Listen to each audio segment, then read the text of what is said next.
నేను చెప్పినట్టుగా కానీ నువ్వు పరిశుద్ధాత్మతో నింపబడితే నీ రోగం అడ్రస్ ఉండటం ఇక నీకు అర్థమైపోయింది. నీ రోగం అడ్రస్ కూడా ఉండదు. ఇంకా చెప్పాలంటే ఇతరుల మీద నీవు చేతులు ఉంచినప్పుడు స్వస్థతను అందితారు. నువ్వు పేషెంట్గా నువ్వు లాటం కాదు. నేను చెప్పినట్టుగా ప్రార్థన చేసుకుని బాప్తిస్మం పొంది ఉంటే నువ్వు పరిశుద్ధాత్మ శక్తితో నింపబడినట్లు వెళ్ళి దేవుని సన్నిధిలో కూర్చో. ఆ తర్వాత చూడు, ఒకటే అడుగు, నీ ఆత్మతో నన్ను అభిషేకించు, నీ ఆత్మ బలము నాకివ్వు, పరిశుద్ధాత్మను నాకివ్వు అని అడుగు. అంతే. మళ్ళా వెళ్ళి కాసేపు ప్రార్థన చేసి మళ్ళీ కాసేపు బజార్లను తిరగవాకు.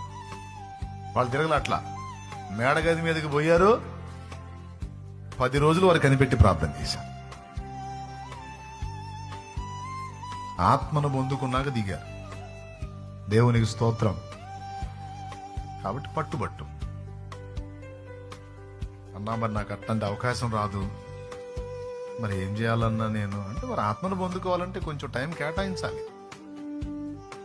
అవసరమైతే నీ ఇంటి నుంచి బయటకు వచ్చే పరిస్థితి లేదు, ఇంట్లోనే కూర్చోవాలి, అక్కడే చేయాలి. ఓకే, ఇంటి పనులు చక్కబెట్టుకో, అది బాధ్యత. అంతవరకు నెరవేర్చుకొని ఇక ఏ టైమును కూడా ఖాళీగా పోనీయొద్దు. ఇంటి బాధ్యతలు నెరవేర్చు, డోర్ క్లోజ్ చేసేసాయి, వెళ్ళిపో గదిలోనికి. గదిలోకి వెళ్ళి డోర్ క్లోజ్ చేసే మోకాళ్ళే.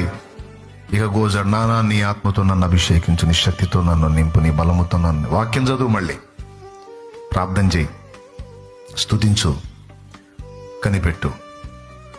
ఇక అదొక దీక్ష భూను.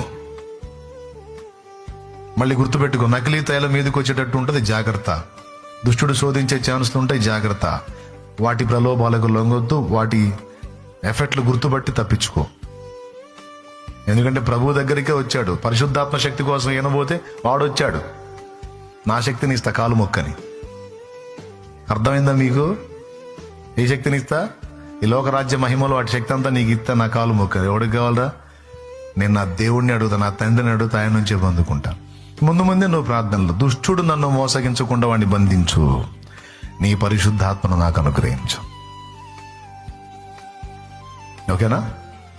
అడుగుదామా?